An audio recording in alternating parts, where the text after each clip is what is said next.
आज बनवूया चिगळीची भाजी। त्यासाठी इथे ही चिगळ घेतलेली आहे। तर ही चिगळ निवडण्याची पद्धत म्हणजे ह्या चिगळीला जे मुळं आहेत त्याची जी बारीक बारीक केस दिसतात ती ही अशी वेगळी करून घ्यायची।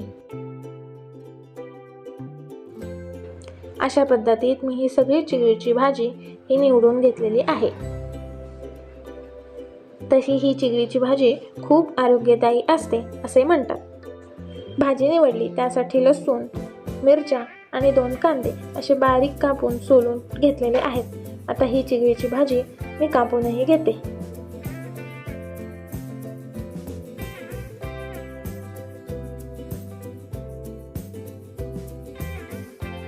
भाजी करण्यासाठी आधी कढईमध्ये मी तेल ॲड केले। त्यानंतर तेल कडकडीत तापल्यावर त्यामध्ये जिरं आणि मोहरी छानपैकी तडतडून दिलं।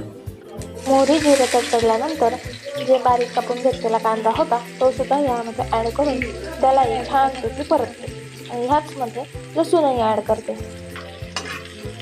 आणि गोल्डन ब्राऊन होईपर्यंत दोघांना छान परतते।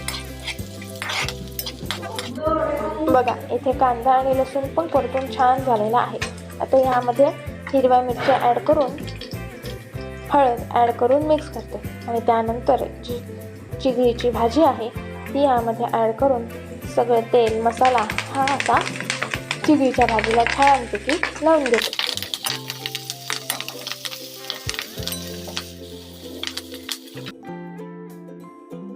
आता याला शिजवण्यासाठी झाकण ठेवून 5 मिनिटे वाफ काढूया। इथे 5 ते 10 मिनिटं झालेली आहेत आणि भाजी शिजली का नाही ते आपण पाहूया। दिसायला तर शिजलेली दिसत आहे। ही भाजी लवकर शिजते, त्यातील काडी अशी लगेच तुटली म्हणजे ही भाजी शिजलेली आहे। आता त्यानंतर 2 चमचे कांदा लसूण मसाला, थोडंसं लाल तिखट, चवीनुसार मीठ आणि 1 चमचा साखर हे ॲड करून पुन्हा या भाजीला मिक्स करते।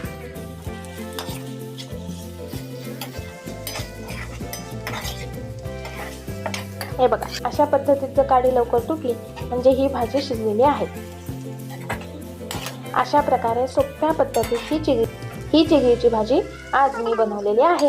तुम्हाला ही कशी वाटली ते कमेंटमध्ये नक्की सांगा।